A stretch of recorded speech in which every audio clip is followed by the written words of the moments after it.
الرحیم هو الذی ارسل رسولہ بالہدی ودین الحق لیظہرہ علی الدین کلہ صدق اللہ مولانا العظیم ان اللہ وملائکتہ یصلون علی النبی یا ایہا الذین آمنوا صلوا علیہ وسلموا تسلیما اللہم صل علی سیدنا محمد وعلی آل سیدنا مولانا محمد وبارک وسلم والصلاة والسلام علیک یا سیدی یا رسول اللہ وعلی آلک واصحابک یا سیدی یا حبیب اللہ واجب الاحترام معزز و مکرم فاضل جلیل حضرت علامہ مفتی جی فیض رسول صاحب، جناب حضرت علامہ حافظ امام بخش صاحب، جناب محترم المقام حضرت علامہ حافظ صادق شاہ صاحب، دیگر کثیر التعداد بزرگوں، بھائیوں، عزیزوں، اللہ تعالیٰ مجھے اور آپ کو نبی کریم رؤوف الرحیم صلی اللہ علیہ وآلہ وسلم کی سچی غلامی، محبت اور اتباع کی توفیق عطا فرمائے۔ اللہ تعالیٰ ہم سب کا خاتمہ ایمان پر کرے۔ نبی کریم صلی اللہ علیہ وآلہ وسلم کے دنیا میں تشریف لانے کی خوشی منانا شروع سے مسلمانوں میں طریقہ چلا آ رہا ہے۔ الحمدللہ ہم پاکستان کے مسلمان بھی نبی کریم صلی اللہ علیہ وآلہ وسلم کے دنیا میں تشریف لانے کی وجہ سے خوش ہوتے ہیں، خوشی مناتے ہیں، مل کے بیٹھتے ہیں اور اللہ کا شکر ادا کرتے ہیں۔ اس سلسلے میں ایک دو باتیں جو ہمارے لیے قابل غور ہیں ان کو عرض کر دینا مناسب ہے۔ سب سے پہلی بات تو یہ ہے کہ نبی کریم صلی اللہ علیہ وسلم کا میلاد منانا، محفل میلاد منعقد کرنا، یہ تقریباً امت کا متفق کا فیصلہ ہے۔ مسلمانوں میں کوئی فرقہ ایسا نہیں، یہ کو بند کرو۔ صلی اللہ علیہ وآلہ وسلم کی امت کا کوئی بندہ ایسا نہیں جو آقا صلی اللہ علیہ وآلہ وسلم کے دنیا میں تشریف لانے پر خوش نہ ہو۔ ہر بندہ خوش ہوتا ہے، خواہ اس کا کسی بھی مسلک سے تعلق ہو، سارے خوش ہوتے ہیں۔ فرق کیا ہے؟ فرق یہ ہے کہ اس کو منانے کا طریقہ کیا ہونا چاہیے، یہاں فرق کرتے ہیں۔ بعض لوگوں کا خیال ہے کہ محفل ہونی چاہیے، بعض کا خیال ہے محفل نہیں ہونی چاہیے، ویسے نفل پڑھنے چاہیے، شکر ادا کرنا چاہیے، قرآن شریف پڑھنا چاہیے، اصالہ ثواب کرنا چاہیے۔ یہ چھوٹا سا جھگڑا رہ گیا نا، اصل بات پر تو اتفاق ہو گیا۔ اچھا، اس سلسلے میں ایک حدیث سناتا ہوں۔ نبی کریم صلی اللہ علیہ وآلہ وسلم کے صحابہ کرام مل کر ایک دفعہ بیٹھے ہوئے تھے، شاید میں نے پہلے بھی سنائی۔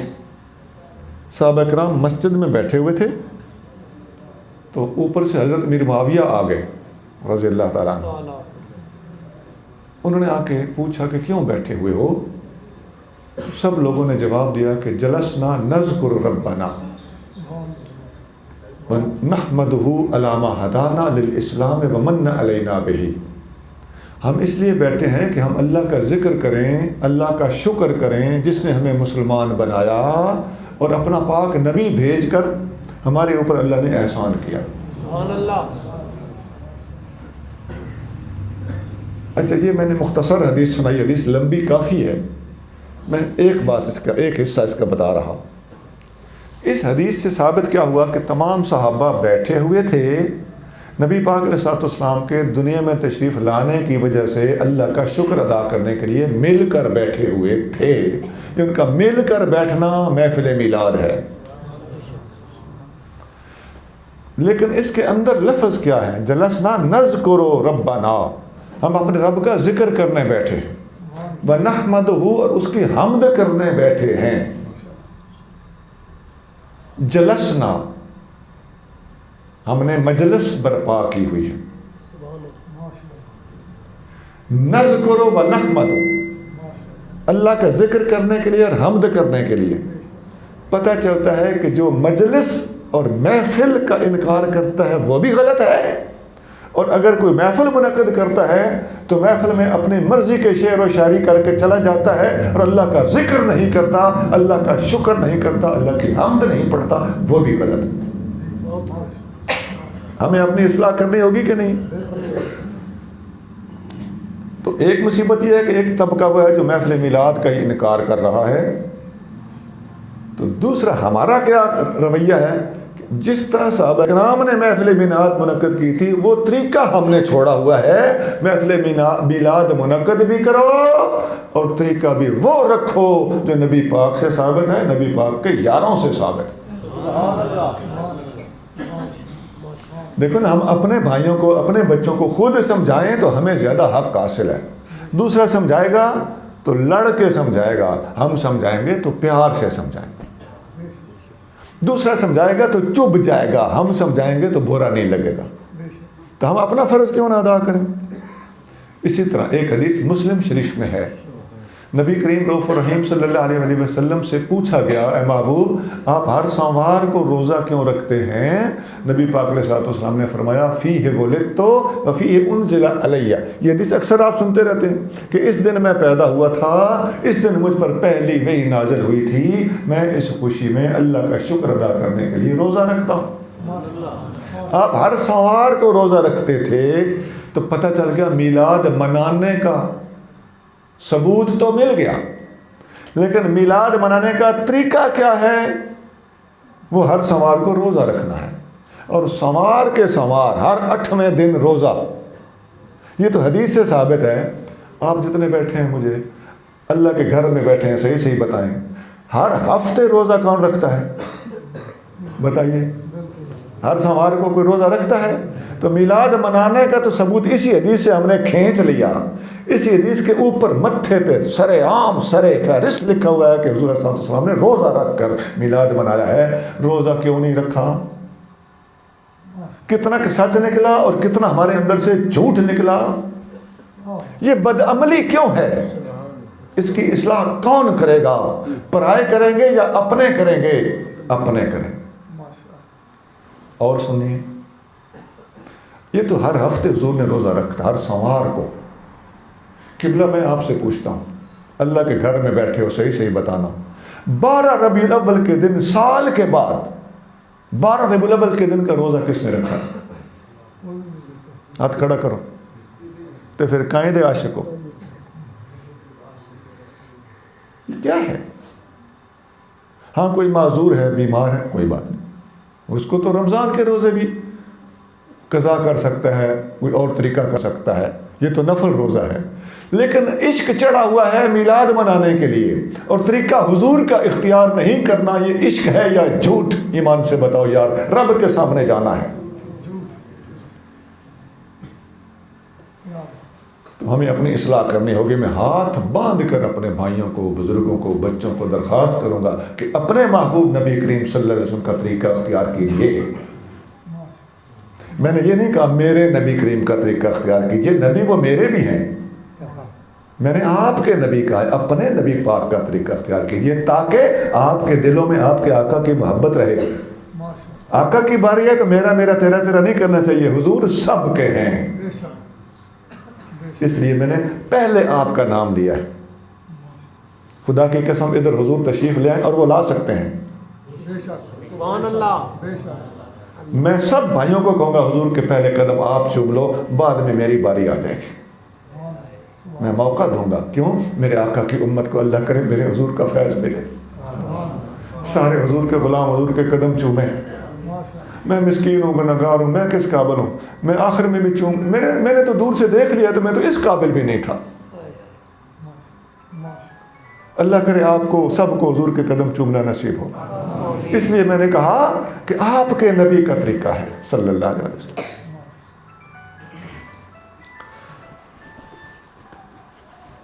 ایک اور بات سنیے, ایک اور گزارش سنیے. وہ یہ ہے,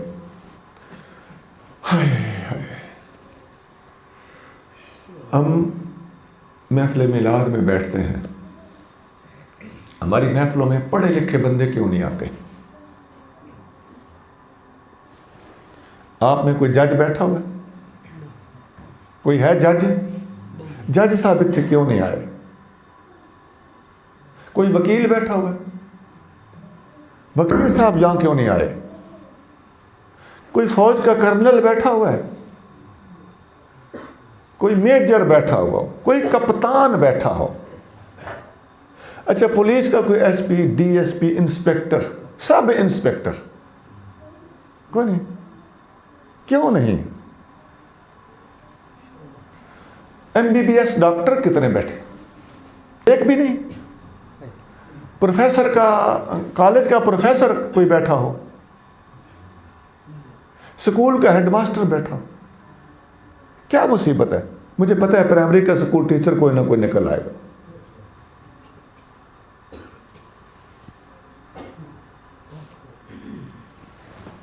اب ایمان سے بتائیے, ہمارے لیے ہمارے حالات افسوسناک ہیں کہ نہیں؟ یہ پڑھے لکھے بندے کہاں جاتے ہیں؟ ادھر کیوں نہیں آتے؟ اور یہ جاتے بھی تو ہوں گے نا کہیں. یہ کہاں جاتے ہیں؟ یہ ان لوگوں کے پاس جاتے ہیں جہاں ان کو قرآن سنایا جاتا ہے. یہ جاتے ہیں, یہ مذہبی بھی ہوتے ہیں. یہ وہاں جاتے ہیں جہاں انہیں حدیث سنائی جاتی ہے. یہ وہاں جاتے ہیں جہاں ان کو ڈھولے مائے نہیں سنائے جاتے, جہاں ان کو یہ نہیں کہا جاتا ایک ہاتھ چک لے, دو ہاتھ چک لے, سٹ تے سٹینڈ. یہ وہاں نہیں جاتے. ایسی محفلوں میں, ہماری محفلوں میں نہیں آتے. یہ وہاں جاتے ہیں جہاں سٹ سٹینڈ نہیں ہوتی. میری انگلنا دل مندہ پہ انصاف مننے گا, دل مننے گا, دماغ مننے گا, ایک شے نہ منسی. وہ کہڑی عادت اگے تے یہ گلاں کدی نہیں سنیاں. جے تے کوڑے تے میں چا بما دیو, تے جے سچے بات اندر وڑن دیو. قبول فرما لو. قیامت دے دن ہر مولوی کو لو پوچھینا تو تقریر کیتی تے تو اتھے کے آکھیا, کے بولیا. علامہ صاحب اخواؤن گیا ہیں, پیسے لین گیا ہیں, پیر صاحب اخواؤن گیا ہیں, بلے بلے کراؤن گیا ہیں, یا میرے محبوب دا دین سکھاؤن دا جذبہ تے غیرت لے کے گیا ہیں. بندے کو لو ڈردہ رہے ہیں بے بندے ناراض نہ ہونا, سچی گل کوئی نہ یا کیتی. بندے دے ناراض ہون دا ڈر آیا, میرے ناراض ہون دا ڈر کوئی نہ یا. سونا اج تو بعد اپنی محفلوں دے وچ تقریر کرن واسطے بلاونا ہے تے پیڈا بندہ بلاونا ہے. جدی تقریر سنن واسطے جج نو تسی بلاؤ تے جج نو پتہ ہوئے اس بندے گل ٹھیک کرنی. کوئی حرج نہیں, میرے کو ٹائم ہے, میں آ جاساں. پڑھے لکھے بندے معاشرے وچ جڑے پڑھے لکھے سمجھے جاندے وہ بندے ہماری محفل میں نہیں آتے. اس کی وجہ کیا ہے؟ ہماری محفلوں میں سنجیدگی نہیں ہوتی, علم اور روشنی نہیں ہوتی, جاہلانہ باتیں ہوتی. ہمیں اپنی اصلاح کرنی ہو. پھر اچھا, آپ 12 ربیع الاول کو جلوس یہاں نکلا تھا, آپ نے دیکھا ہوگا. میں تو تھا نہیں اس جلوس میں, میں ویسے بات کرنے لگا ہوں. شاید ایسا ہوا ہو کہ جلوس میں 10-10 کے نوٹ پھینکے گئے ہوں. ایسا ایسا ہوا؟ بالکل. حلوے کی پڑیاں پھینکے گئی, ٹافیاں پھینکی گئیں. یہاں نہیں تو کہیں نہ کہیں آپ نے دیکھا ہوگا. میں نے خود جلوسوں میں شامل ہو کے دیکھا ایسا ہوتا ہے, اور مجھے بڑا دکھ ہوا یہ دیکھ کر. 10-10 کے 100-200 نوٹ ایسے کر کے پھینک دیے کسی بندے نے. ہاں بڑھیا ٹورن ہے. اب ان 10 کے نوٹ اوپر گئے, پھر اوپر سے نیچے آئے. نوٹ ایسے ایسے آتا ہے نا, لہراتا ہوا. وہ لہراتا ہے تو چنگے بھلے سفید ریش بندے میں نے ایک ایک نوٹ کے پیچھے بھاگتے ہوئے دیکھے. وہ نوٹ چھڑا کے بھاگ جاتا ہے ہوا کے ذریعے. وہ تو اڑ رہا ہوتا ہے نا. بندے نے ہاتھ ادھر مارا, نوٹ اگیرے کھسک گیا. بندے نے ہاتھ آگے کیا, نوٹ اور آگے کھسک گیا. ہم نے نالیوں کے اندر بندے گرتے دیکھے 10 روپے کی خاطر. حلوے کی پوڑی کے اوپر گولیاں ٹافیاں ہیں, نالیوں میں گندگی میں زمین پہ گر رہا ہے. اللہ کا رزق ہے. گلاب کی پتیاں پھینکی جا رہی ہیں, وہ پتہ نہیں کہاں سے اٹھتی ہیں کہاں سے گرتی ہیں. بعض جگہوں پر شاید یہاں تو اتنا, یہ میاں والی کا علاقہ عورتوں کے بارے میں ذرا غیرتی علاقہ ہے. بعض علاقوں میں نے دیکھا ہے کہ وہ عورتیں چھتوں سے پتیاں پھینکتی. یہ کیا ہے؟ اچھا, جب آپ 10 روپے کے نوٹ پر آپ کے بندے گر رہے ہوں, ادھر کوئی غیر مسلم کافر اگر آپ کا فوٹو بنا لے تو پھر, وہ ویڈیو بنا لے تو پھر اسلام کے لیے شرمندگی ہے کہ نہیں؟ ہمیں اپنی اصلاح کرنی ہوگی، اپنے آپ کو ٹھیک کرنا ہوگا، اپنی غلطیاں دور کرنی ہوگی۔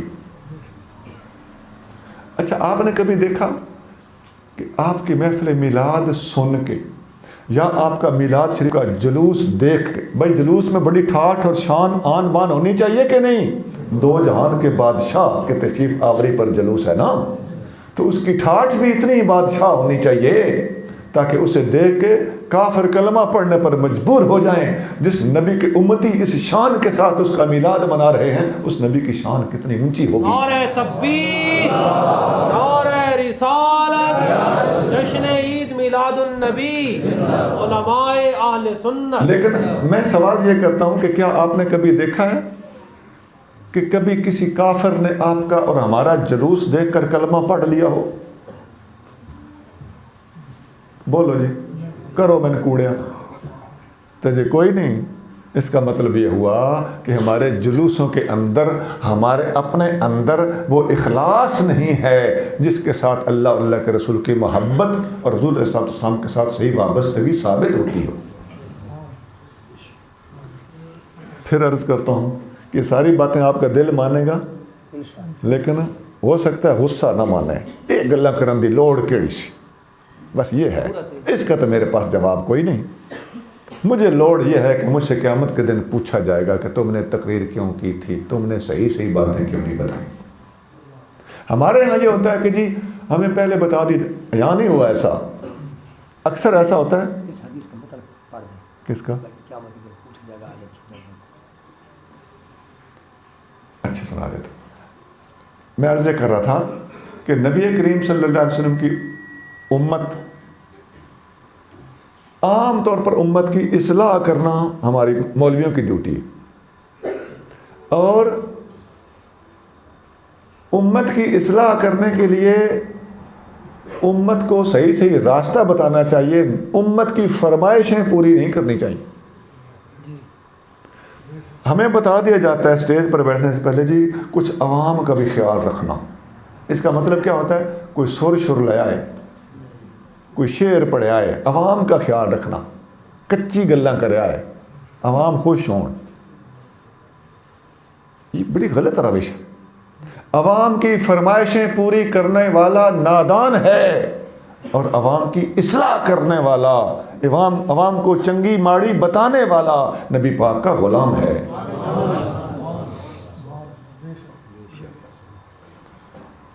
ملک مظفر بن دیال، اللہ تعالیٰ غریق رحمت کرے، بڑا نیک آدمی سے، حاجی مظفر، مولانا علی بخش صاحب رحمۃ اللہ علیہ ان کے مدرسے وہاں پڑھاتے تھے بندیال میں۔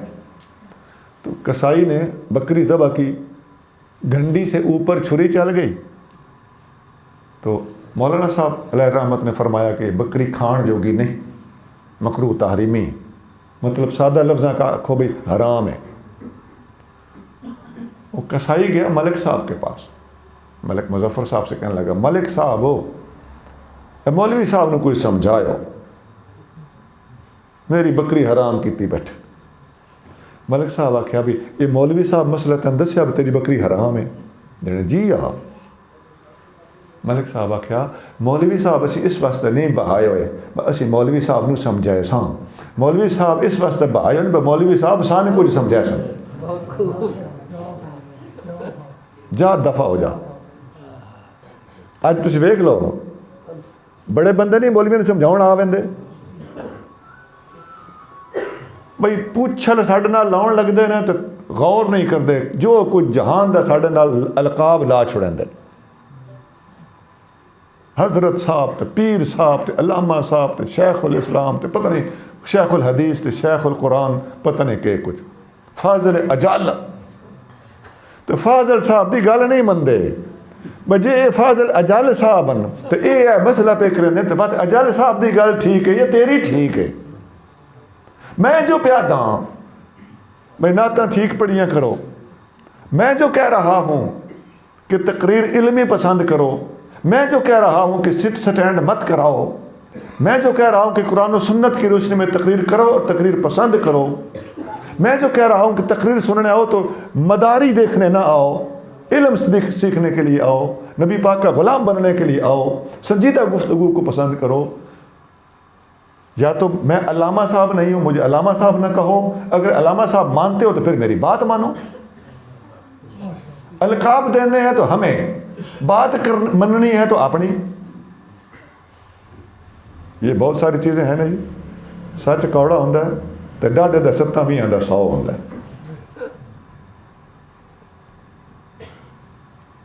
نبی کریم صلی اللہ علیہ وآلہ وسلم دنیا میں تشریف لائے، آقا صلی اللہ علیہ وآلہ وسلم نے 3 بڑے بڑے کام کیے ہیں۔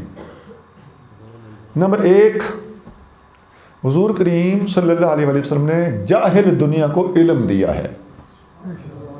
نمبر 2، نبی کریم صلی اللہ علیہ وآلہ وسلم نے اخلاق کو اس کی بلندیوں تک پہنچایا ہے۔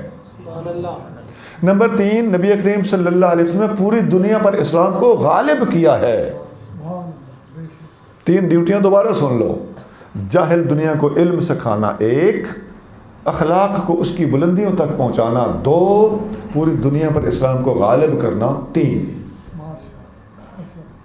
اب پہلی چیز جو ہے وہ ہے علم سکھانا۔ دیکھیے نبی اکریم صلی اللہ علیہ وسلم سے پہلے دنیا میں جلوہ افروز ہونے سے قبل جو زمانہ تھا، اس زمانے کا ایک نام ہے، سیرت کی کتابوں میں بھی لکھا ہوا ہے، تاریخ کی کتابوں میں بھی لکھا ہوا ہے، اسلام سے پہلے والے زمانے کا ایک نام ہے، آپ سمجھ گئے ہوں گے، زمانہ جاہلیت، دور جاہلیت۔ اگر پہلے والا زمانہ جہالت کا زمانہ تھا تو حضور کے بعد والا زمانہ پھر کیا ہوا؟ علم کا زمانہ۔ یہ پہلے زمانے کا نام ہی بتا رہا ہے کہ آقا سے پہلے جب جہالت تھی تو حضور نے جہالت کی جگہ پر علم کا نور عطا دیا۔ اور قرآن شریف میں یہی اللہ کریم ارشاد فرماتا ہے، هو الذی بعث فی الامیین رسولا منہم، اللہ وہ ہے جس نے امی لوگوں میں اپنا شان والا رسول بھیجا، یتلو علیہم آیاتہ، میرا نبی ان کے سامنے میری آیتیں پڑھتا ہے، وَيُزَكِّيهِمْ، اور انہیں پاک کرتا ہے، وَيُعَلِّمُهُمُ الْكِتَابَ وَالْحِكْمَةَ، میرا نبی انہیں کتاب بھی سکھاتا ہے، حکمت بھی سکھاتا ہے، ظاہر بھی بتاتا ہے، باطن بھی بتاتا ہے۔ تو يُعَلِّمُهُمُ الْكِتَابَ وَالْحِكْمَةَ، میرا نبی علم سکھاتا ہے، کتاب کا اور حکمت کا علم سکھاتا ہے، یہ لفظ قرآن میں ہے۔ نبی پاک کی یہ ڈیوٹی بتائی گئی ہے کہ اللہ نے اپنے محبوب کی یہ ذمہ داری لگائی ہے کہ میرے محبوب آپ نے امی لوگوں کو جا کر کتاب اور حکمت کا علم دینا ہے۔ یعلمہم، علم سکھاتا ہے۔ صاف قرآن بول گیا کہ نبی پاک کا دنیا میں تشریف لانے کا مقصد علم پڑھانا ہے۔ آگے کیا فرمایا؟ وَإِن كَانُوا مِن قَبْلُ لَفِي ضَلَالٍ مُبِينٍ، یہ لوگ میرے محبوب سے پہلے کھلی گمراہی میں اور جہالت کے اندھیروں میں تھے۔ وہی بات آ گئی کہ حضور سے پہلے والے زمانے کا نام کیا ہے؟ جہالت کا زمانہ۔ یہ بات قرآن خود کر رہا ہے، وَإِن كَانُوا مِن قَبْلُ لَفِي ضَلَالٍ مُبِينٍ، یہ لوگ اس سے پہلے کھلی گمراہی میں تھے۔ آگے فرمایا وَآخَرِينَ مِنْهُمْ لَمَّا يَلْحَقُوا بِهِمْ، میرے نبی کا علم صرف میرے نبی کے زمانے والے لوگوں کے لیے نہیں ہے، بلکہ قیامت تک آنے والی امت تک میرے نبی کا پیغام اور میرے نبی کا بتایا ہوا علم پہنچے گا۔ ایک حدیث میں آتا ہے، آقا کریم صلی اللہ علیہ وآلہ وسلم نے ارشاد فرمایا، انما بعثت معلما، اللہ نے مجھے معلم بنا کر بھیجا ہے۔ معلم کا معنی ہوتا ہے علم پڑھانے والا، استاد۔ پوری دنیا کا استاد اور معلم بنا کر اللہ نے اپنے محبوب کو بھیجا ہے۔ قرآن بھی کہتا ہے یعلمہم الکتاب والحکمہ، اور حدیث بھی کہتی ہے انما بعثت معلما، محبوب علم پڑھانے کے لیے آئے ہیں۔ تو حضور کا تشریف لانے کا مقصد اور مشن علم پڑھانا ہے۔ ایک حدیث میں اس طرح بھی ہے، ابو داؤد شریف حدیث کی کتاب ہے، اس میں حدیث لکھی ہوئی ہے، نبی کریم صلی اللہ علیہ وآلہ وسلم نے ارشاد فرمایا، انما انا لکم بمنزلۃ الوالد اعلمکم، اے میرے امتیو میں تمہارے باپ کی طرح ہوں، اس لیے کہ میں تمہیں علم سکھاتا ہوں۔ پتہ چل گیا حضور علم سکھاتے ہیں، پتہ چل گیا استاد باپ ہوتا ہے، اشارہ ہو گیا نا۔ حضور ساری کائنات کے باپ ہے، اس لیے کہ پوری دنیا کو علم سکھاتے ہیں۔ قرآن کی بڑی بڑی آیتیں ہیں، ایک سنا دیتا ہوں۔ اللہ نے اپنے محبوب کو فرمایا قل رب زدنی علما، میرے محبوب دعا کیا کرو اے اللہ میرے علم میں اضافہ فرما۔ نبی کریم صلی اللہ علیہ وآلہ وسلم ارشاد فرماتے ہیں اطلب العلم ولو بالسین، شعب الایمان میں یہ حدیث 2 جگہ پر موجود ہے. فرمایا علم حاصل کرو خواہ چین جانا پڑے، یعنی دور کا سفر مراد ہے. خاص چین میں کوئی علم چوکھا نہیں پڑا ہوا، مراد یہ کہ دور کا سفر بھی کرنا پڑے. علم سیکھنے سے مت گھبراؤ. نبی کریم صلی اللہ علیہ وسلم کے ایک صحابی ہیں حضرت عبداللہ بن مسعود رضی اللہ تعالیٰ عنہ، وہ فرماتے ہیں قرآن کی کوئی آیت ایسی نہیں جس کے بارے میں مجھے پتہ نہ ہو کہ کہاں نازل ہوئی، کس کے بارے میں نازل ہوئی. ہر آیت کا مجھے پتہ ہے. یہ بخاری شریف اور مسلم شریف میں حضرت عبداللہ بن مسعود کا قول موجود ہے. آپ فرماتے ہیں ہر آیت کا مجھے اچھی طرح پتہ ہے، لیکن وَلَوْ عَلِمْتُ أَحَدًا هُوَ أَعْلَمُ مِنِّي بِكِتَابِ اللَّهِ، اگر مجھے پتہ چل جائے کہ دنیا کا فلاں انسان مجھ سے زیادہ علم رکھتا ہے، مجھ سے زیادہ قرآن جانتا ہے، تب لوگوں الابل، اس تک میرا اونٹ پہنچ سکتا ہو صحیح، لرکبت الیہ، میں اپنا اونٹ اس کی طرف دوڑا دوں گا. علم سیکھنے کا دور شوق ہے، چین جانا پڑے تب بھی. ایک اور حدیث میں آتا ہے حضرت علقمہ رضی اللہ تعالیٰ ایک صحابی ہیں نہ ایک تابعی ہیں، صحابہ کے شاگرد ہیں، کوفہ کے رہنے والے تھے. وہ کوفہ میں انہوں نے سنا کہ حضرت ابو درداء شام میں رہتے ہیں اور وہ ایک حدیث بیان کرتے ہیں. حدیث حضرت علقمہ کو آتی تھی، حدیث پڑھی ہوئی تھی، سنی ہوئی تھی. شوق کیا تھا؟ شوق یہ تھا کہ جس صحابی نے یہ حدیث بیان کی ہے وہ ابھی زندہ ہیں، میں ڈائریکٹ ان سے جا کے حدیث سننا چاہتا ہوں.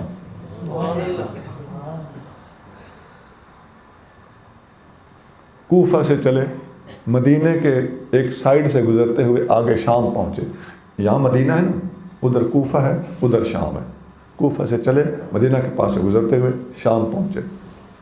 فرماتے ہیں یہ مشکات میں ابو داؤد میں حدیث ہے، فرماتے ہیں میں نے وہاں جا کر 2 نفل پڑھے.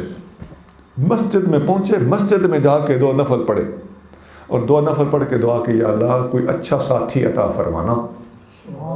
فرماتا ہے جیسے میں نے منہ پہ ہاتھ پھیرا، میرے دائیں طرف ایک بندہ آ کے بیٹھ گیا. میں نے پوچھا من، آپ کون ہیں؟ انہوں نے کہا ابو درداء. فرماتے ہیں حضور میں نے ابھی دعا کی تھی یا اللہ کوئی نیک بندہ متھے لائیں، تو میں تو ملنے ہی آپ کو آیا ہوں. اللہ نے میری دعا ڈبل کر کے قبول کر لی. بندہ بھی نیک ملا دیا اور وہ ملا دیا جسے میں ڈھونڈ رہا تھا. حضور میں آپ سے ایک حدیث سننے آیا. انہوں نے حدیث بیان کر دی. انہوں نے کہا میں نے نبی کریم صلی اللہ علیہ وسلم سے سنا ہے کہ طالب علم حاصل کرنے کے لیے جو بندہ سفر کرتا ہے اللہ کے فرشتے اس کے راستے میں پر پھیلاتے ہیں، اور سمندر کی مچھلیاں عالم دین کے لیے دعائیں کرتی ہیں، اور زمین کی چیونٹیاں اپنی کھڈوں میں اپنی بلوں میں عالم کے لیے دعائیں کرتی ہیں. اور علماء نبیوں کے العلماء ورثۃ الانبیاء، علماء نبیوں کے وارث ہوتے ہیں، اور نبیوں کی میراث درہم اور دینار، پیسہ تے ٹکا، سونا تے چاندی یہ نہیں ہوتی. نبیوں کی میراث علم ہوتا ہے. جس نے اس میراث کو حاصل کیا اسے بہت بڑا حصہ مل گیا. تو یہ حدیث تو تابعی ڈھونڈنے گیا ہے استاد کو، وہاں گیا ایک حدیث سننے کے لیے. یہ ہے علم حاصل کرنے کا شوق جو آقا نے عطا فرمایا. میں بہت مختصر بتا رہا ہوں، بڑی آیتیں ہیں، بڑی حدیثیں ہیں. یہاں ایک بات میں پہلے کی طرح افسوسناک کروں گا، آپ مہربانی کریں رحم کرتے ہوئے میری بات قبول فرما لیں. علم سیکھنے کے لیے چین جانے کا حکم ہے. ابن مسعود فرما رہے ہیں کہ میرا ہٹھ اپڑ پہ تو میں بھی اپڑ پہنچا استاد کو. اور حضرت علقمہ کوفہ سے چل کے شام جا رہے ہیں، 1000 کلومیٹر کا فاصلہ ہے. تو آپ کے محلے میں، آپ کے شہر میں، آپ کے گوانڈ، قبلہ حافظ امام بخش صاحب آپ کو روز بلاتے ہوں گے صبح سویرے نماز کے بعد، جنہ بچیاں سبق پڑھنا ہے آ کے پڑھ لو. یہ عام مسجدوں میں ہوتا ہے. تو ہم نے اپنے بچوں کو اپنے پڑوس والی مسجد میں بھیجنا ہوتا ہے تو ہم بچہ کھوچا ٹائم دیتے ہیں.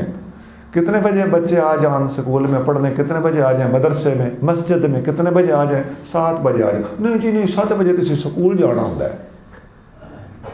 سکول کا، کالج کا بچہ کھوچا ٹائم مسجد کو دینا ہے، نہیں تو دینا ہی کو نہیں. ایمان سے بتاؤ یہ افسوسناک ہے کہ نہیں؟ قرآن دا بچے ہویا ٹائم سکول نو دے، نہیں تو نہ دے قرآن تو اتنے نہیں سکول ساڈا. ایک بات عرض کرتا ہوں, ذرا اندر دی پیڑ نالے گل سننی, درد کے ساتھ بات سننی ہے. اگر یہاں اعلان ہو جائے کہ یہ جتنے بندے یہاں بیٹھے ہیں, بلکہ پوری کندیا میں اعلان ہو جائے, پورے پاکستان میں چلو اعلان ہو جائے کہ ان لوگوں میں سے, پورے پاکستان میں سے جو نوجوان قرآن شریف کا ترجمہ کر سکے گا, ترجمہ پڑھ کے آ جائے, تیاری کر کے آ جائے, وہ اے سی لگ جائے گا, اسسٹنٹ کمشنر لگ جائے گا. سوچنا ذرا, میں پہلے تو ٹھکو رہا ہے, انصاف نال سینہ کھول کے گل سننی. اگر اعلان ہو جائے کہ قرآن کا ترجمہ صحیح سنانے والا بندہ ٹیسٹ لیا جا سی, امتحان لیا جا سی, جو ترجمے میں پاس ہو جائے گا وہ اے سی لگ جائے گا, پولیس انسپیکٹر لگ جائے گا, اسے ڈائریکٹ کپتان بھرتی کر لیا جائے گا. ایمان سے بتانا, اللہ کے گھر میں بیٹھے ہوئے ہو, 6 مہینے میں قرآن پڑھ کے آ جاؤ گے کہ نہیں؟ سال دور ہے, 3 مہینے پڑھ تو پھر 4 ٹکے دی نوکری واسطے ایڈا محنتی ہو گئے ہیں تو قبر دی تیاری تے حشر دی تیاری واسطے اتنی محنت نہ کر سکتا. اس کا مطلب یہ ہوا کہ ہم سب جھوٹ بول رہے ہیں, قرآن آتا نہیں, زبان اجنبی ہے, یہ کچھ بھی نہیں ہے. انگلش پڑھ لیتے ہو تو عربی نہیں آتی.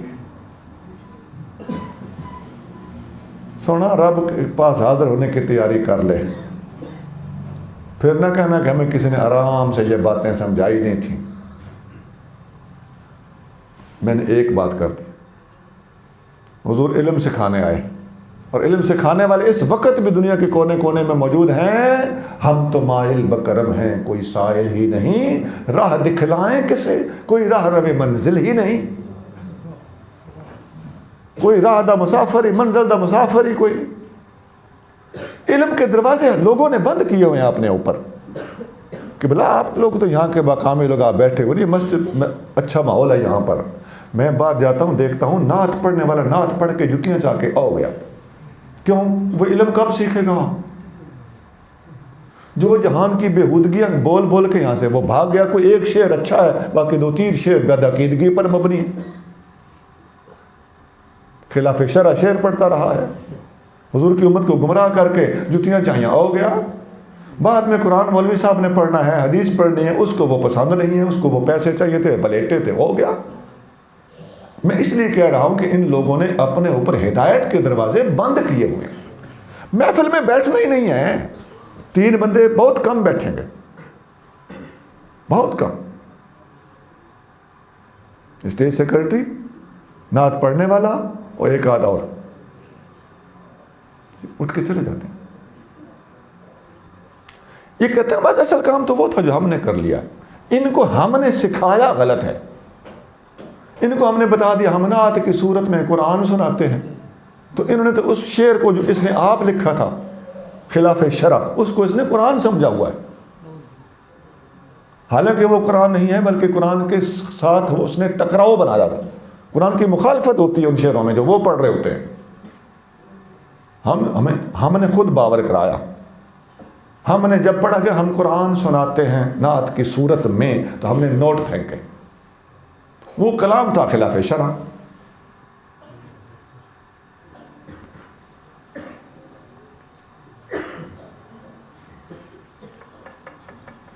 پوائنٹ نمبر 2,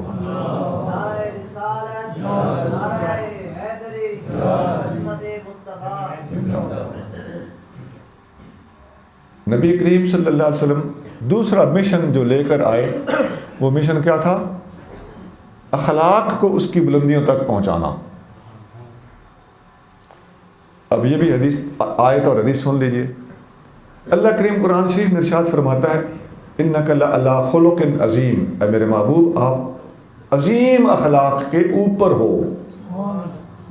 اعلیٰ کا معنی ہوتا ہے اوپر. اخلاق کے اوپر ہونے کا کیا مطلب ہے؟ اخلاق والا بندہ ہوتا ہے نا, یہاں فرمایا گیا اخلاق کے اوپر. صاحب اخلاق نہیں فرمایا, اخلاق والے نہیں فرمایا, اخلاق کے اوپر فرمایا ہے. اوپر ہونے کا مطلب یہ ہے کہ نبی کریم صلی اللہ علیہ وسلم کو اخلاق کا مظاہرہ کرتے وقت کوئی تکلف نہیں کرنا پڑتا، محنت نہیں کرنی پڑتی، اسپیشل دھیان نہیں دینا پڑتا، غور نہیں کرنی پڑتی کہ کہیں میرے منہ سے یہ نہ نکل جائے، کہیں میرے عمل میں یہ نہ ہو جائے۔ حضور علیہ الصلوۃ والسلام بغیر تکلف کے آٹومیٹک اپنی عام روٹین کے مطابق جو بولتے ہیں وہ حق ہوتا ہے، جو کرتے ہیں وہ حق ہوتا ہے۔ یہ آپ اور میں ہیں، ہمیں غور کرنا پڑتا ہے یار کوئی بندہ رینج نہ ہو جائے، کوئی غلط نہ منہ چو نکل جائے۔ یہ آقا کا مقام نہیں ہے، آقا کے زبان سے جو نکلتا ہے ان ہوا الا وحی یوحی، آپ کی ہر بات اللہ کی وحی ہوتی ہے۔ یہ اخلاق، اس کا مطلب اخلاق حضور کے کنٹرول میں ہے، اس لیے اللہ تعالیٰ فرما رہا ہے آپ اخلاق کے اوپر ہو۔ اور حدیث شریف میں آتا ہے، اما عائشہ صدیقہ رضی اللہ تعالیٰ عنہا سے کسی نے پوچھا کہ ہمیں نبی کریم صلی اللہ علیہ وسلم کا اخلاق بتائیں۔ اما پاک نے فرمایا اما تقرؤون القرآن، کیا آپ لوگ قرآن نہیں پڑھتے؟ کان خلقہ القرآن، نبی پاک کا اخلاق قرآن تھا، پورا قرآن نبی پاک کا اخلاق ہے۔ میں معافی کے ساتھ ایک بات کرنے لگا ہوں۔ ایک دفعہ میں لاہور گیا، وہاں میری تقریر تھی، مجھے انہوں نے اندر بٹھایا ہوا تھا، چائے شائے پلا رہے تھے، باہر آوازیں آ رہی تھیں تقریر کی، وہ اسٹیج سیکرٹری کچھ لگا ہوا تھا، وہ لوگوں کو بتا رہا تھا، غلط مسئلہ کر رہا تھا۔ غلط اس لیے بتا رہا ہوں کہ آپ کہیں اس وقت نہ سبحان اللہ کہنا شروع کر دیں۔ وہ بتا رہا تھا کہ اما عائشہ صدیقہ رضی اللہ تعالیٰ عنہا سے کسی نے پوچھا کہ ہمیں حضور کی نعت سنائیں، اور اما پاک نے فرمایا تم قرآن نہیں پڑھتے، پورا قرآن حضور کی نعت ہے۔ اب میں اندر بیٹھا سن رہا تھا، بعد میں میری تقریر تھی، چند منٹ کے بعد میں جب اسٹیج پہ پہنچا میں نے کہا یار تقریر تو میں کروں گا بعد میں، پہلے تو میں مسئلہ بتا دوں نا ذرا۔ بھائی اسٹیج سیکرٹری صاحب آپ کو یہ کس نے بتایا ہے کہ حضور کی نعت اما پاک سے سننے فرمائش کی گئی تھی؟ اما پاک سے پوچھا گیا تھا ہمیں حضور کا اخلاق بتائیں۔ یہ تیرے چونکہ نعت شاید کاروبار ہے، تم اپنا کاروبار ثابت کرنے واسطے حدیث تو بگاڑ دیتا ہے، خدا دا خوف کر۔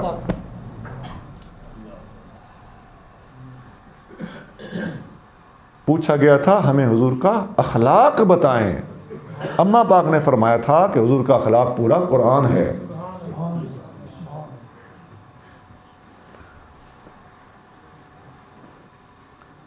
ایک حدیث میں آتا ہے، موطا امام مالک حدیث کی پہلی کتاب ہے، دنیا میں پہلی حدیث کی کتاب کا نام یہی ہے۔ اس کتاب میں حدیث ہے، نبی کریم صلی اللہ علیہ وسلم نے فرمایا بعثت لأتمم حسن الاخلاق، مجھے اخلاق کو اس کی بلندیوں تک پہنچانے کے لیے بھیجا گیا ہے۔ میں نے کہا تھا نا کہ حضور کے بھیجے جانے کا مقصد ایک علم سکھانا ہے، اور دوسرا بھیجے جانے کا مقصد اخلاق کو اس کی بلندیوں تک پہنچانا ہے۔ صاف لفظ مل گئے۔ اور یہ بھی عرض کر دوں، آقا کریم صلی اللہ علیہ وسلم کے جو ارشادات ہیں ان میں آپ نے فرمایا تم میں سب سے اچھا وہ ہے جس کے اخلاق اچھے ہیں، سب سے اچھا وہ ہے جس کے اخلاق اچھے ہیں۔ اور اخلاق کس کے اچھے ہیں؟ فرمایا سب سے اچھے اخلاق اس کے ہیں جس کا اخلاق اس کے گھر والوں کے ساتھ اچھا ہے۔ بیوی کے ساتھ اخلاق کیسا ہے، ماں بہن بیٹی کے ساتھ اخلاق کیسا ہے، یہ اخلاق اگر تمہارا ہوگا تو اس کا مطلب ہے کہ تمہارا اخلاق ٹھیک ہے۔ اخلاق کو پرکھنے کا کیا طریقہ ہے، ناپنے کا کیا طریقہ ہے، تولنے کا کیا طریقہ ہے، مین کیا ہے اخلاق کی۔ دوستوں میں بوتلیں اڑانا تو بڑا سوکھا کام ہوتا ہے نا، اچھا کہلانے کے لیے، چنگا بندہ اخوان واسطے، بھائی یار آندہ یار ہے جی کھویندہ تے پیویندہ۔ دروازے پہ آئے ہوئے منگتے کو 10-20 روپے دے کے بھیجتا ہے، لیکن بیوی اندر ترستی رہتی ہے دوا کے لیے، وہ بیچاری پردے دار ہے، باہر نکل نہیں سکتی۔ خدا دا خوف کر، تمہیں قیامت کے دن تیری بیوی کے سر درد کے بارے میں پوچھا جائے گا، جب اس کو پردے میں بٹھایا ہوا ہے تو اس کی تکلیفیں کیوں دور نہیں کرتے ہو؟ ایک اور بھی گزارش کر دیتا ہوں، ہم لوگوں کا کیا طریقہ ہے، اے میری بہن بنی ہوئی ہے، اے میرا بھرا بنے، ایسا پگ بٹائی ہوئی ہے، ایسا ہوتا ہے؟ 4 بھرا سگے گھر میں ہیں، ان کو لتر پہ بھی نہیں لکھتا، اور نواں بھرا اوپر سے باہر کا بڑھایا ہوا ہے، اس کے ساتھ لیتا بھی ہے دیتا بھی ہے، وہ جی اپنے نالوں پرائے چنگے ہوندے۔ ایسا ہے کہ نہیں؟ سکیاں بہنا سر تے ہاتھ رکھان واسطے پہ ترس دیاں، بھرا کدی منہ چا وکھاویا، عید والے دھیاڑے پلیٹ حلوے دی چا گھلیا۔ خدا دی قسم ہے دھی جیڈی سوکھی ہوئے دھیر پہ کے گھر دی تک ہوندی ہے کہ نہیں؟ تو سگی بہن کو سگی بیٹی کو نہیں پوچھنا، تو لوکاں دیاں دھیاں نو اپنی بہناں تے اپنی دھیاں بنایا ہوا ہے۔ یہ سب غلط فہمیاں، ہاں ان کی اصلاح ہونی چاہیے۔ خونی رشتہ دار کے بارے میں نبی پاک علیہ السلام فرماتے ہیں ابدا بمن تعول، اس سے شروع کرو جو تیرے اہل و عیال ہیں، اپنے گھر سے شروع کر۔ سخی صاحب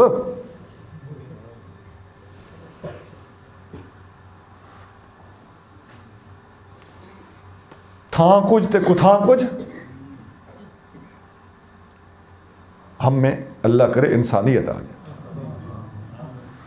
پھر آقا کریم صلی اللہ علیہ وآلہ وسلم فرماتے ہیں ادبنی ربی فاحسن تأدیبی، میرے اللہ نے مجھے ادب سکھایا اور زبردست ادب سکھایا۔ اور یہ تصوف، ولایت، پیری مریدی کیا ہے؟ یہ اخلاق ہے۔ داتا صاحب لکھتے ہیں التصوف کلہ اخلاق، اخلاق سارے کا سارا تصوف اخلاق ہے۔ جس میں اخلاق نہیں نا، وہ صوفی صاحب نے وہ کشف بھی ہوتا ہے تو مراقبہ بھی ہوتا ہے تو کشف قبور بھی ہوتا ہے، لطائف بھی چلتے ہیں، ماشاءاللہ یہ ساری چیزیں جائز ہیں۔ طریقت والے ایسا کرتے ہیں، ہم ان کے منکر بالکل نہیں ہیں، ہم خود ایسا کرتے ہیں۔ ہم اپنے ساتھیوں کو، اپنی جماعت کو، اپنے جو ہم سے بیعت کرتے ہیں، ہم ان کو یہ باتیں بتاتے ہیں، ان کے قلب جاری ہوتے ہیں، ہم خود جاری کرتے ہیں اللہ کے فضل سے۔ لیکن اگر اخلاق کچھ نہیں تو یہ سب چیزیں فیل ہے، خدا کی عظمت کی قسم، اصل چیز اخلاق ہے۔ ادب ہاتھ جوڑنے کا نام نہیں ہے، ادب آداب، احترام، مستحبات اور ایٹیکیٹس کو سمجھنے کا نام ہے۔ داتا صاحب نے کشف المعجوب میں ابو حفص حداد ایک بہت بڑے ولی گزرے ہیں، ان کا قول نقل کیا ہے التصوف کلہ آداب، وہ فرماتے ہیں تصوف سارا ادب ہے۔ لکل حال ادب ولکل مقام ادب، ہر حال میں ادب، ہر مقام پر ادب۔ من عرف آداب الاوقات، جس بندے کو ہر وقت کا ادب سمجھ آ گیا، فقط بلغ مبلغ الرجال، وہ مرد بن گیا۔ مرد، صوفیاء مرد کہتے ہیں کامل کو۔ ایک دفعہ حبیب کریم صلی اللہ علیہ وسلم تشریف فرما تھے، آپ کے سامنے یکا یک اچانک حضرت جبریل آ گئے علیہ السلام۔ حضرت جبریل امین نے اوپر دیکھا، ایک اور فرشتہ آ گیا۔ حضرت جبریل نے نبی کریم صلی اللہ علیہ وسلم کو بتایا یا رسول اللہ، یہ وہ فرشتہ ہے جو آج تک زمین پر نہیں اترا، آج پہلی بار آیا۔ یہ مجموع الزوائد حدیث کی کتاب ہے، اس میں اندر حدیث صحیح حدیث ہے۔ وہ حضرت میکائیل علیہ السلام تھے۔ انہوں نے پوچھا یا رسول اللہ، میرے اللہ نے آپ کو، مجھے اللہ نے آپ کے پاس بھیجا ہے پوچھنے کے لیے، نبی عبد اور نبی ملک، محبوب آپ وہ نبی بننا چاہتے ہیں جو عبد ہوتا ہے، بندگی پسند ہے آپ کو، یا بادشاہی پسند ہے؟ وہ نبوت پسند ہے جس میں بادشاہی ہو، یا وہ نبوت پسند ہے جس میں عبدیت اور بندگی ہو، عاجزی ہو؟ نبی کریم صلی اللہ علیہ وسلم حضرت جبریل کی طرف دیکھا، جبریل سمجھ گئے کہ حضور مشورہ لے رہے ہیں۔ جبریل امین نے ایسے کیا، اشارہ سمجھ گئے، مطلب ہے اے محبوب آپ عاجزی میں رہیں، ادب میں رہیں، بندگی اختیار فرمائیں۔ نبی کریم صلی اللہ علیہ وسلم نے فرمایا بل ابی نبی عبد، مجھے وہ نبوت چاہیے جس میں بندگی عبدیت ہو۔ تو آقا نے عبدیت کو پسند کیا ہے۔ آقا فرماتے ہیں آکلو کما یاکل العبد اجلس جلسۃ العبید، میں ایک عبد کی طرح بیٹھنا پسند کرتا ہوں، میں ایک عبد کی طرح کھانا کھانا پسند کرتا ہوں۔ اس لیے حضور ٹیک لگا کے کھانا نہیں کھاتے تھے، میز کرسی پہ کھانا نہیں کھاتے تھے، زمین پہ بیٹھ کے کھانا کھانا آپ نے پسند کیا ہے، کیونکہ زمین پر بیٹھنے میں عبدیت ہے۔ آپ نے زمین پر لیٹنا اور آرام کرنا پسند کیا، اس لیے کہ زمین پر لیٹنا اور آرام کرنے میں ابدیت ہے۔ ایک دفعہ اماں عائشہ صدیقہ نے نبی کریم صلی اللہ علیہ وسلم کے نیچے کھجور کے پتے پھیلا دیے، چھال پھیلا دی، بستر نرم ہو گیا۔ آپ کے صبح کے تہجد میں تھوڑی سی دیر ہوگی، تہجد پڑھ لیے، پہلے سے دیر سے اٹھے، فرمایا یہ میرے نیچے کس نے نرم بستر بچھایا تھا؟ حضور میں نے بچھایا تھا تاکہ آپ آرام کریں، آپ سارا دن کام کرتے ہیں، اپنے صحابیوں کو تعلیم دیتے ہیں، کبھی جنگوں پہ جانا ہوتا ہے۔ عرض کیا عائشہ میں دنیا میں آرام کرنے نہیں آیا، زمین پہ آرام کرنا، اور وہ بھی سخت زمین کو پسند فرمایا۔ آپ بھی بے شک دیکھ لیں، زمین پہ سو کے دیکھیں آپ کو جو فیض ملے گا وہ اور ہوگا، ڈبل بیڈ پہ سو کے دیکھیں آپ کو جو فیض ملے گا وہ اور ہوگا، خوابوں میں بھی فرق ہوگا انشاءاللہ۔ زمین پہ بیٹھ کے کھانا کھا کے دیکھیں اور میز کرسی پہ بھی کھا کے بھی دیکھیں، زمین پہ بیٹھ کے استاد اپنے طالب علموں کو سبق دے کے دیکھ لے اور میز کرسی اور صوفے پہ بٹھا کے بھی دیکھ لے، صوفے اور میز کرسی پہ پڑھ کے جانے والا طالب علم ہمیشہ بدتمیز ہوگا، بے ادب ہوگا، بڑا ہو کے کہیں کسی کا بے ادب نکلے گا، کبھی کسی کا بے ادب نکلے گا۔ آزما لینا، جن مدارس میں یہ چیز اب بھی رائج ہے وہاں ادب نہیں ہے۔ وہ سمجھتے ہیں کہ مولویوں نے پتہ کو نہیں گالدا، مولوی ہمیں وہ پرانا سسٹم دکھانا چاہتے ہیں۔ خدا کی عظمت کی قسم، مجھ سے ایک دوست پوچھتے رہتے ہیں ٹیلی فون پہ کوئی نوی تازی، میں ہمیشہ کہتا ہوں میرے پاس نوی تازی کو نہیں، میرے پاس 1400 سال پرانیاں ہیں، میں پرانا آدمی ہوں، مجھے پرانے دین سے پرانی بات سے محبت ہے۔ ہر چیز نئی اچھی ہو سکتی ہے، دین جتنا پرانا ہوگا اتنا اچھا ہوگا۔ آج دیکھ لو آپ کے سامنے کیا ہو رہا ہے، جو لوگ گمراہ ہیں سب نئی چیزیں ہیں نا، مرزائی پرانے ہیں کہ نئے؟ یہ گستاخ صحابہ پرانے ہیں کہ نئے؟ نئے۔ اس وقت جو گستاخ ہوا پڑا ہے آپ دیکھ لینا، اس کا باپ ضرور سنی ہوگا، باپ نے تو دادا ضرور سنی ہوگا۔ اس کا مطلب ہے کہ نئی جنریشن ہے، نئے دور کی بدعت اور پیداوار ہے، یہ نئی بلائیں ہیں۔ اللہ تعالی ہمیں پرانا دین عطا فرمائے، نبی پاک والا دین عطا فرمائے۔